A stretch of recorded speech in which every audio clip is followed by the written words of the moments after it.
하루가 다르게 얼굴에 주름이 가득하게 늘어나고 있는 한 여왕이 거울을 보면서 고민이 많아지는 거예요. 어떡하나, 이 거울이, 지금 좋은 거울이면 좋겠는데 갈수록 주름도 자글자글해지고, 이 목에 주름은 어떻게 할 수가 없네. 사실 요즘에 제가 그렇습니다. 거울 보면서 부쩍, 흰머리 봐. 막 이러고 있는 것 같긴 한데. 오늘 그 여왕이 신하들에게 물어요. 내가 몇 살까지 보여? 신하들은 난감한 거예요. 여왕의 의중을 몰라서. 다들 쭈뼛쭈뼛 말 못하고 있자 나이가 많은 한 지혜로운 신하가 입을 열었습니다. 여왕 폐하여, 폐하의 옥체는 20년 젊어 보이나 폐하의 정신은 20년 원숙해 보입니다. 멋지죠? 얼굴은 20년 전같이 팽팽하게 보이고 성품은 20년 후에 있는 모습과 같이 아주 그냥 이런 답이 어떻게 나올까 몰라요. 여러분의 인생 가운데 여러분의 얼굴은 팽팽하시고 여러분의 성품은 성숙하시기 소망합니다.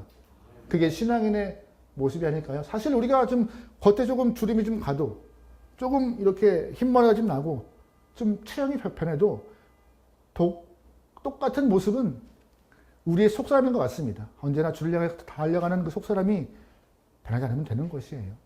여러분의 신앙이 주 앞에서 건강하게 소망합니다. 우리는 오늘 요한일서를 봅니다.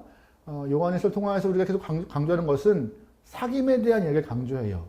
예수와의 사귐을 통해서 건강한 신앙생활을 해야 한다라고 말씀드립니다. 여러분 아실 것이에요. 여러분 우리의 영혼도 우리의 신앙도 나이가 있습니다. 나이가 있어요.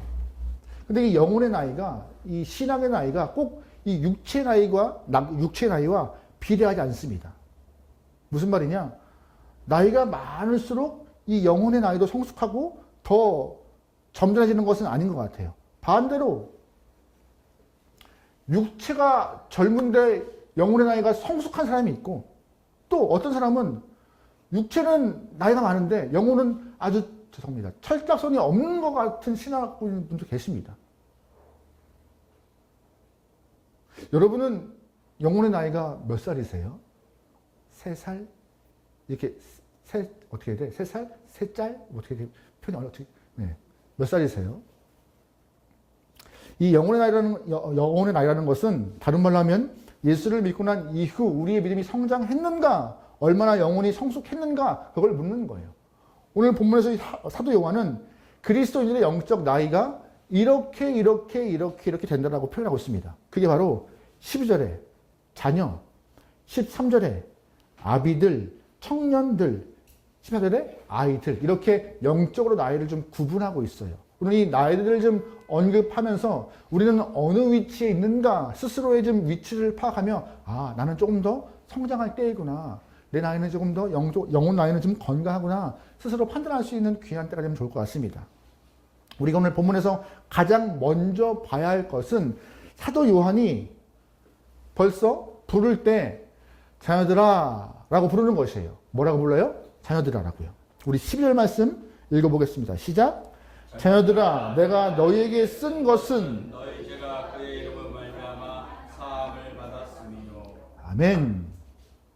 여기서 12절에 나오는 자녀라 함은 갓 태어난 갓난쟁이 아이를 말합니다. 갓난쟁이 아이예요. 사도 요한은 예수님을 믿고 믿음의 삶을 막 시작한 사람들을 자녀라고 말하고 있는 것이에요. 갓 시작한 사람들. 여러분 신앙생활은요. 교회를 출석했다고 해서 또한 세례를 받았다고 해서 신앙생활을 하는 거 아닙니다. 진짜 신앙생활은 내가 하나님의 자녀로 거듭났는가 그때부터 진짜 신앙생활이에요. 내가 하나님을 아버지라 고백하고 예수를 나의 주로 고백하는가 그때부터가 신앙생활의 시작인 것입니다. 그런데 우리가 여기서 알아야 할 것은 하나님의 자녀가 될 때 중요한 부분이 있어요. 반드시 해결해야 할 문제, 바로 죄에 대한 문제예요. 그래서 요한일서를 계속 반복하여서 주 앞에 나가서 고백하고 자백해라. 죄를 고백하여서 용서 받으라고 계속 언급하는 거예요. 왜? 자녀된 것이 그 죄사함의 모습을 통하여서 이루어지는 것이니까. 또한 죄사함을 통하여서 건강하게 사귐이 가능한 것이니까는요. 단순하게 말씀드리면 하나님께 죄 용서함 받은 사람이 하나님의 자녀인 것입니다. 로마서 3장 보면은요, 모든 사람이 죄를 범하였대요. 그래서 한 명도 의인이 없대요. 한 명도 의인이 없다 보니 믿는 자도 없고 깨달은 영혼도 없고 다 무익하게 삶을 살아가는 영혼이 많다라고 로마서 말하고 있습니다. 한마디로 모든 사람은 다 일명 예외 없이 죄인이다 라고 말해요. 조금 더 어려운 표현으로 태어날 때부터 존재론적 죄인이다라고 말합니다. 존재론적 죄인. 이 문제가 해결돼야 되는 것인데 이 죄 문제가 해결되지 않으면 불행하게도 사람은 지옥으로 갈 수밖에 없어요. 아주 무서운 이야기지만 그 죄 문제 해결 안 되면 지옥으로 가요. 근데 감사한 것은 하나님께서 이 인간이 갖고 있는 죄를 해결하여서 하나님의 자녀로 삼으신 것입니다. 그게 은혜인 것이에요. 어떻게 해요? 12절에 너희 죄가 그의 이름으로 사함을 받았대요. 너의 죄가 그의 이름으로 사함 받았대요. 용서함 받았대요. 그의 이름으로. 죄 용서함은 우리가 노력하고 애써서 우리가 무엇을 이루어서 얻어지는 것이 아닙니다. 죄 용서함은 오직 딱 하나, 십자가에 흘리신 예수의 보혈로만 가능한 것인데 하나님이 아들 예수를 십자가에 못 박으심으로 너희를 용서하셨고 너희를 자녀 삼았어. 너희는 이제부터 그래서 자녀야 라고 명하고 있는 것이에요. 베드로전서 1장 말씀에 이런 표현이 있습니다. 같이 읽어볼게요. 시작. 너희가 알거니와 너희 조상이 물려준 헛된 행실에서 대속함을 받은 것은 은이나 금같이 없어질 것으로 된 것이 아니요 오직 흠없고 점없는 어린 양 같은 그리스도의 보배로운 피로 된 것이니라. 아멘. 죄의 용서함은 금이나 은이나 썩어질 것으로 이루어진 것이 아니라 흠없는 예수 그리스도의 보혈로만 가능하다라고 베드로가 말하고 있어요. 여러분은 예수님의 그 보혈로 용서함 받아 이미 우리의 존재는 어둠의 자녀에서 빛의 자녀로 하나님 품으로 들어가는 영혼들입니다. 그래서 우리를 향하여서 자녀라 하시는 거예요. 갓난장이 아이처럼이요. 여러분 신앙생활은요, 한 번 더 말씀드려요. 용서함 받고 자녀로 인정받는 순간부터 시작인 것입니다. 중요한 것은 이 자녀, 즉 갓난쟁이 젖먹이 상태에서 머물러 있으면 안 되는 것이에요. 신앙을 항상 성장하고 성숙하고 자라나는 것이 우리의 의무이며 우리의 필요한 모습인 것입니다. 그래서 베드로후서 3장 18절에 이런 표현이 있어요. 같이 읽어볼게요. 시작. 오직 우리 주 곧 구주 예수 그리스도의 은혜와 그를 아는 지식에서 자라가라. 영광이 이제와 영원 날까지 자라가래요. 어디까지요? 은혜까지 자라가고 아는 지식이 충만할 때까지 자라가래요. 그래서 베드로서 1장 5절 7절 믿음의 덕을 세우고 덕에 지식을 세우고 지식의 절제의 인내를 인내의 경건의 형제 우애의 사랑을 더하여서 너의 삶이 누굴 닮아가라고요? 예수를 닮아가라. 갓난쟁이의 목표는 바로 누굴 닮아가는 거예요? 예수를 닮아가라. 신앙생활의 과정이 그냥이 아니라 신앙생활의 최고의 목표는 누굴 닮아가는 거예요? 예수를 닮아가는 것. 하나님의 아들 예수를 보내서 십자가 못 박아서 우리를 용서하신 이유가 뭐예요? 예수 닮아가라고. 생명 주신 이유가 뭐예요? 예수 닮아가라고. 그 이유 하나입니다. 오늘 본문에서 요한은 그래서 신앙생활을 자녀로 시작하는 모든 영혼을 향하여서 자녀들아 고백하면서 이제 성장의 3단계를 말하고 있습니다.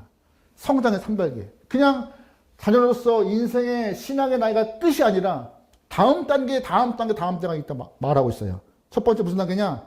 아이의 단계예요. 무슨 단계예요? 아이의 단계.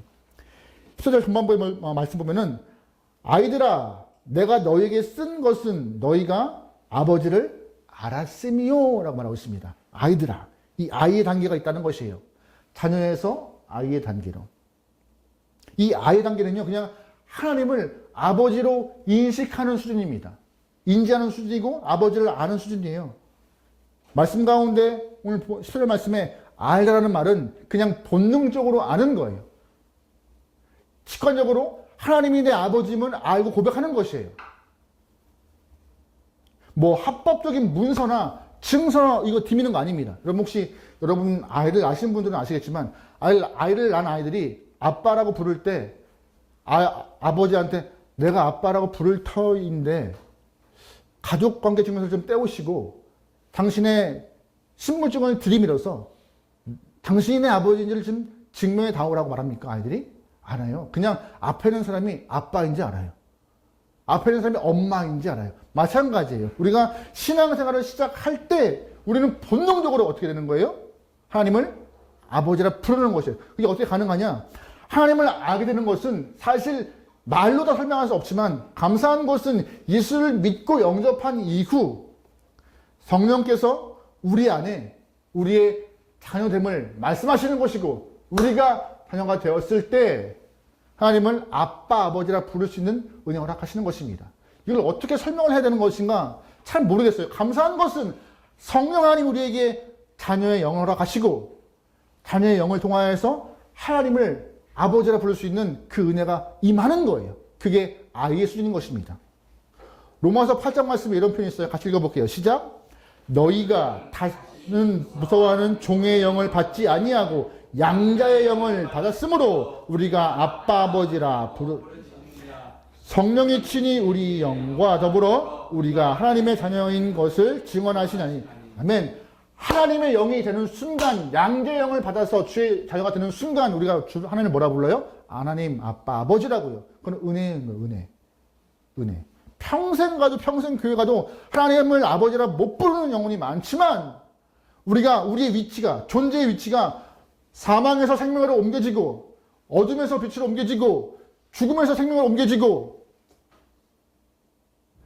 존재의 위치가 바뀌는 순간 거듭나는 순간이라 말하죠. 그 순간 성령의 은혜로 하나님을 아버지라 불러요. 왜? 생명 주셨으니.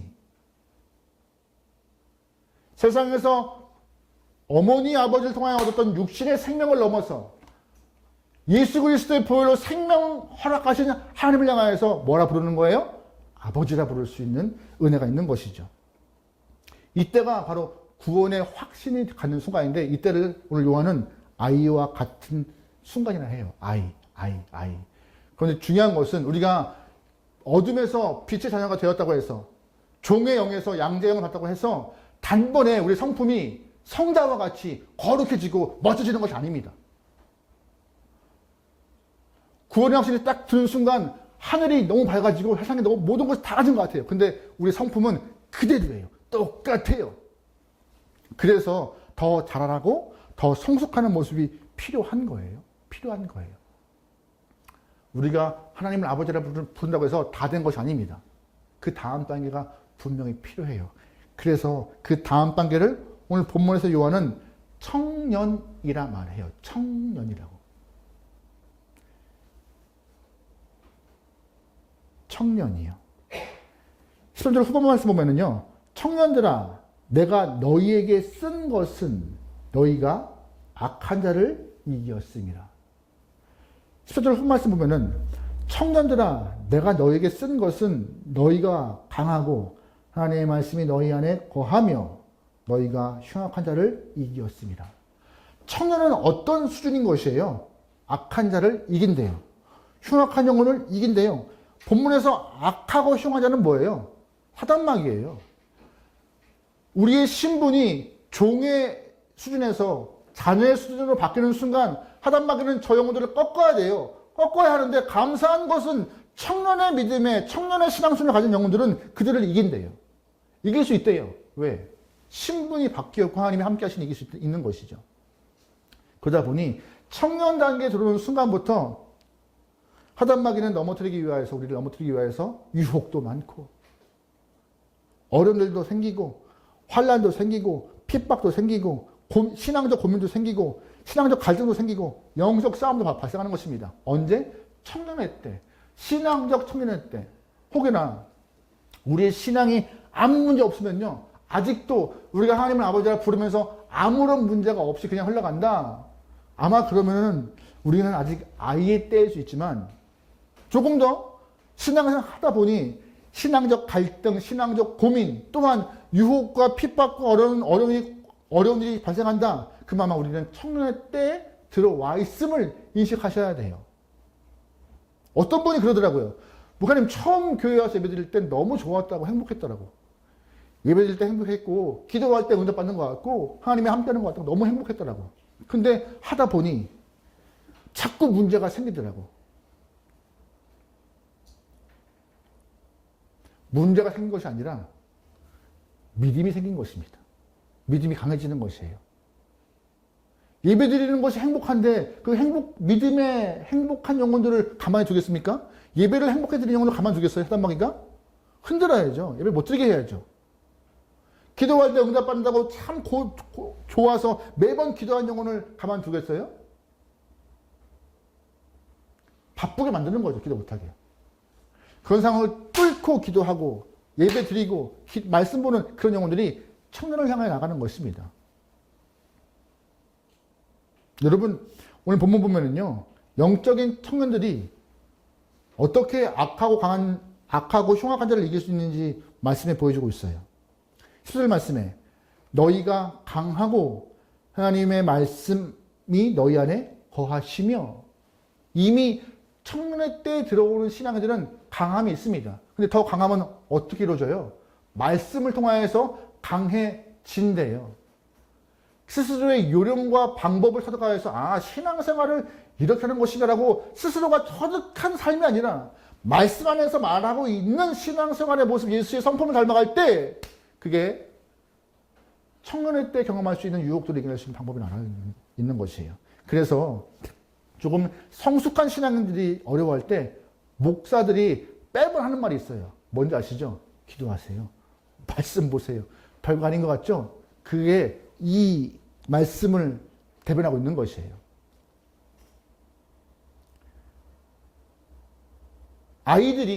영적 아이들이 힘들어하면은 우쭈쭈 해줘야 되고 기운내라 해야 되고 같이 중보해야 되겠지만 영혼의 나이가 청년으로 된다면은요 그들은 충분히 이길 힘이 있는 것이에요. 그래서 힘내서 더 예배해야 되고 힘내서 더 말씀 봐야 하고 힘내서 더 봉사해야 되고 힘내서 더 헌신할 때 하나님이 거기에 뭐 더하시는 것이에요?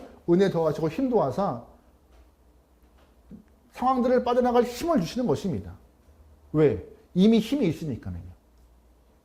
이미 그들의 삶은 하나님의 아버지라 고백하는 걸 넘어서 기도의 응답들을 경험했고 어떻게 이끌어 가시는지를 충분히 알기 때문에 모르는 게 아니기 때문에 더 힘내라 하시는 것이에요. 그래서 본문은 그러잖아요. 청년들아 너희는 강하다라고. 강하다라고. 약한 존재가 아닙니다. 저는 함께하는 게 모든 영혼들이 영혼의 나이가 청년의 때가 되길 소망합니다. 강한 자가 되어서 말씀으로 무장하기를 원합니다. 시편 119편에 이런 말씀이 있어요. 같이 볼게요. 시작. 청년이 무엇으로 그의 행실을 주의 말씀만 지키는 사람이니까 내가 진심으로 주를 찾았사오니 주의 계명에서 떠나지 말게 하소서. 내가 주께 범죄하지 아니하게 하여 주의 말씀이 내 마음에 두었나이다. 아멘.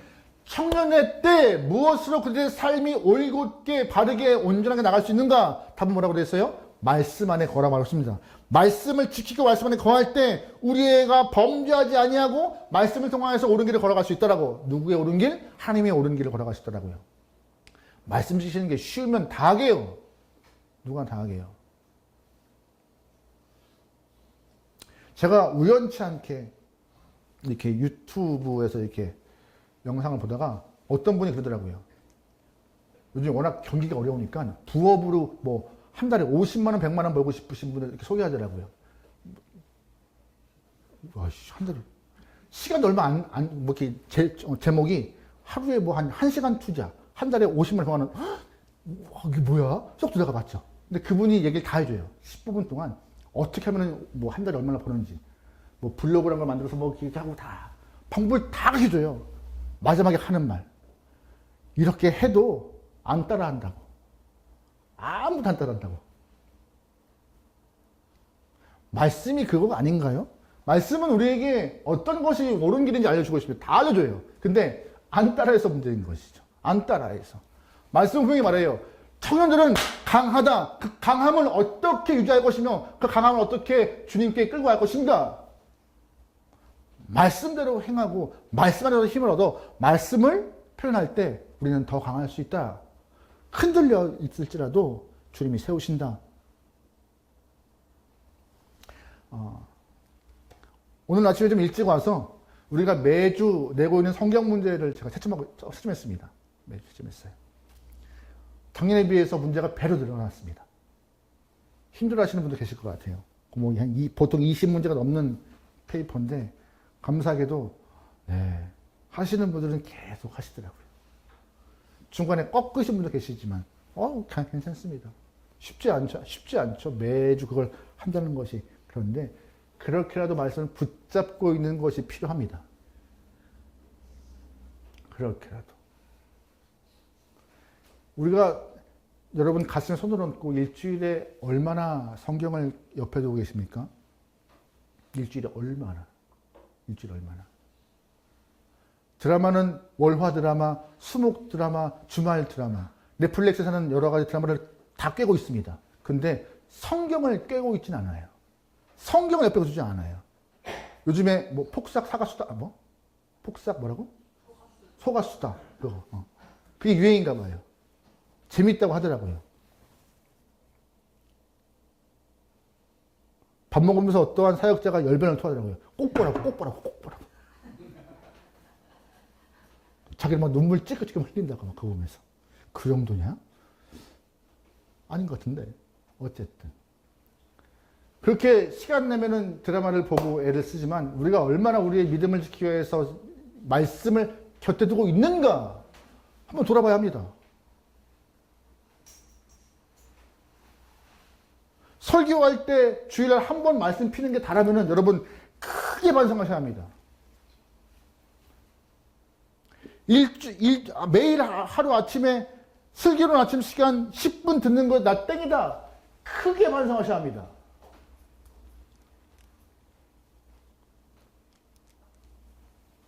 여러분이 힘을 낼 수 있는 것은요. 여러분의 영혼이, 여러분의 믿음이 힘을 낼 수 있는 건 단백질 보충제를 먹고서 힘을 내는 것이 아닙니다.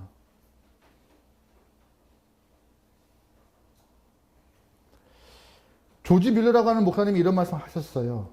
우리의 영적 생활에 있어서 그 힘은 성경이 얼만큼 우리의 생활과 생각 속에 채워져 있느냐, 거기에 비례한다. 우리 영적인 삶의 능력은요, 성경이 얼마나 내 안에 들어와 있는가에 대한 능력과 비례하는 것입니다. 근데 말씀을 잘 안 봐요. 그러면 또 이렇게 말씀하시죠. 목사님 말씀이 어려워요. 어렵죠. 말씀 쉬우면 어떻게 해. 근데 말씀드리잖아요. 이거 보지 마시라고 그러면 사시라고. 아이들 문제집 사는 건 안 아까워 하시면서 왜 본인의 영혼을 위해서 투자 안 하세요? 쉬운 성경 해번역 많아요. 아니면 어플만 다운받아도 볼 수 있는 거 많아요. 어플 다운받는 거 10초만 못해요. 10초.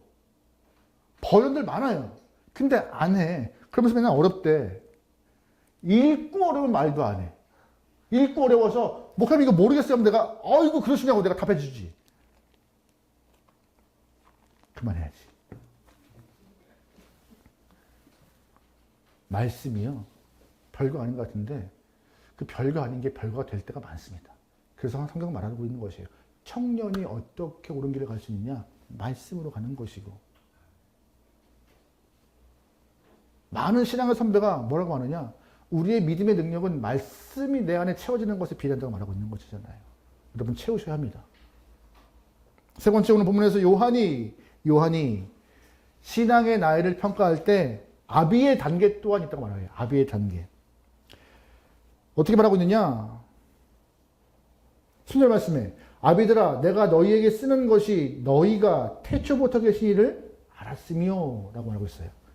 아비들에게. 아비의 단계는 뭐예요? 태초부터 계신 이를 아는 거예요. 아비는 태초부터 계신 이를 아는 거예요. 근데 오늘 본문에 있는 이 알다, 방금 읽었던 아비의 단계에서 태초부터 계신 이를 아는 것은 앞에 처음에 언급했던 아이가 아는 것과 다른 것입니다.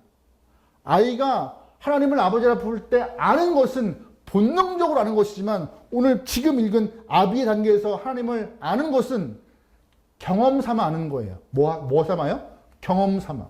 경험 삼아. 우리의 신앙이 더욱더 건강해지고 힘을 내기 위해서는 뭐가 필요한 거예요? 경험이요. 어떤 경험이요? 구원의 경험과 도우시는 경험, 응답의 경험, 함께 하시는 경험, 고쳐주시는 경험, 동행하시는 경험들이 쌓일 때 여기 계신 어르신들은 이제 많은 경험치를 갖고 계신 부모님들이세요.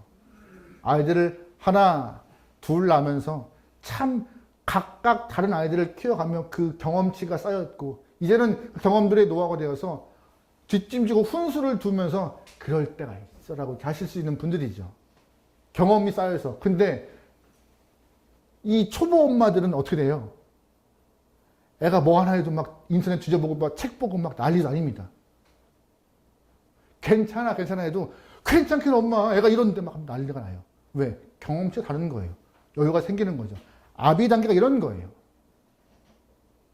아비 단계가 시험이 오고 위협와도 괜찮아. 하나님이 함께 하시니 괜찮아. 내 경험상 기도하니 응답이 있고 하나님이 이 상황에 날 놓치지 않고 있는 거 난 알고 있어. 괜찮아. 갈 수 있어. 이겨낼 수 있어 라고 말할 수 있는 그런 아비의 단계 여유로움이 요한이 말하고 있는 아주 높은 단계의 믿음인 것이죠. 이들은 더군다나 이 경험치 때문에 자랑거리가 많아요. 내가 기도해 보니 응답이 되더라고. 내가 신앙생활 해보니 말씀 보니 그 말씀이 어느 순간 능이 되더라고. 그런 경험치요.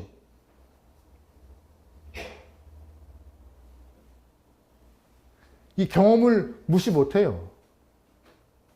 아무리 우리가 뭐라 해도 이 간증거리가 많으신 분들은 당해낼 재간이 없습니다. 그만큼 확실한 체험이 있으니까요. 여러분 경험이 많이 있으세요? 기도할 때 응답에 대한 경험이 있고 말씀 분이 말씀이 내 삶의 해답이 되었던 경험이 있고 공동체를 서로 나누다 보니 그 나눔이 행복이 되는 경험이 있으세요? 그 경험이 쌓여서 증거가 되는 것이 많아야 우리의 믿음은 강해지는 것이고 그 수준을 아비의 단계를 하는 것인데 저는 이왕이면 이 아비의 단계가 우리 함께하는 교회 모든 영혼들이 다 올라가서 교회가 건강하고 개인의 영혼들도 강건하게 소망합니다. 그래야 교회는 튼튼해지는 것이에요. 왜? 경험치가 많으니까. 그런데 여러분 이렇게 신앙생활이 아이의 단계, 청년의 단계, 아비의 단계가 있지만 이 신앙생활의 나이도 중요한 것이지만 신앙생활 전체에 매우 중요한 원칙이 있습니다. 아비의 때나 청년의 때나 아이의 때나 이 모든 때의 중요한 원칙은 뭔지 아세요? 하나님과 세상을 동시에 사랑할 수 없다고 말해요.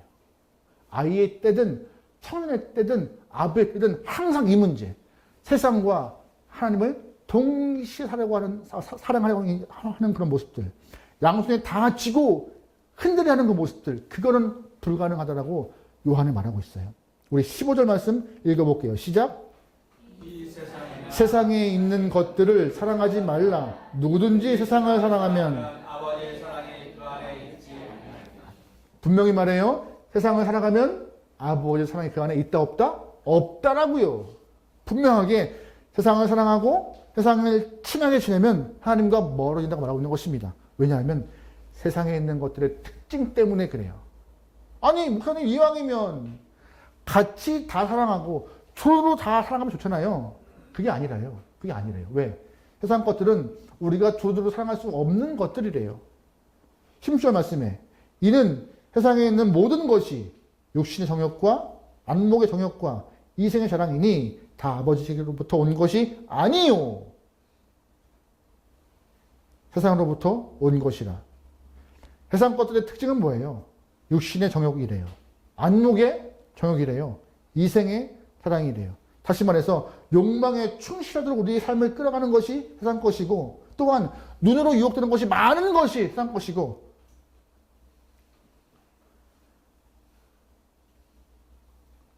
세상 것을 최고라고 여기고 있는 것이 그렇게 속이는 것이 이 땅에 있는 것들이라고 말하고 있는 것입니다. 거기에 속지 말래요.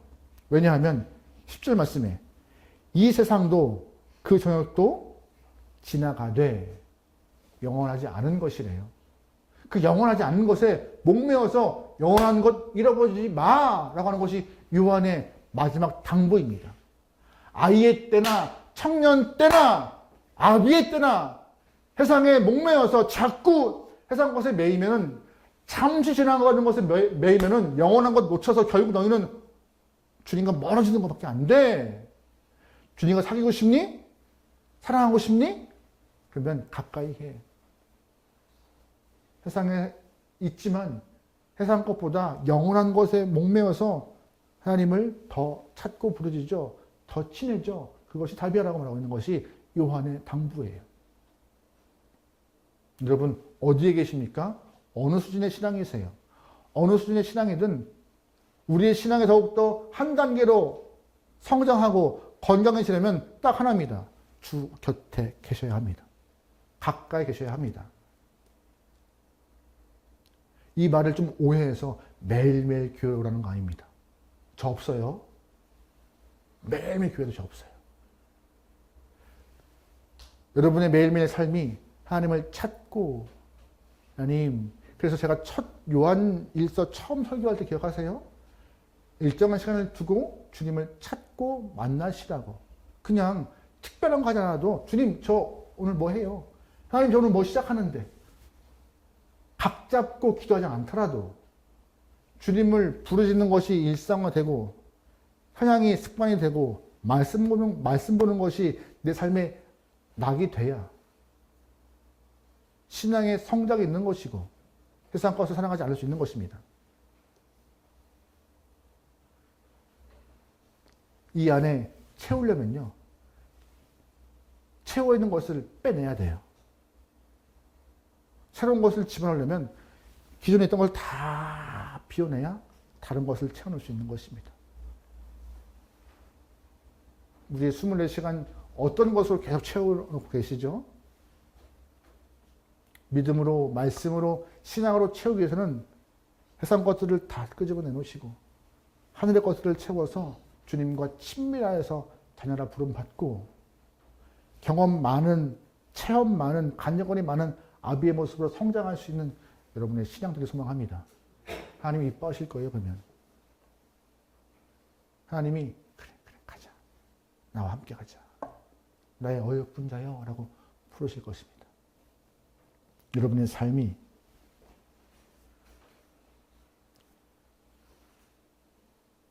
빨리 지나가 속상하지만 벌써 한 달 지났어. 벌써 1분기 다 지났어. 시간 참 빨리 가지만 남아있는 우리의 인생이 아직 존재하는지라 그 남아있는 인생은 주님 보시기에 좋은 평가의 신앙이 될 수 있도록 우리 삶이 바뀌어지고 성장하고 성숙해질 수 있는 여러분의 삶 되기를 주님을 축원합니다. 아멘.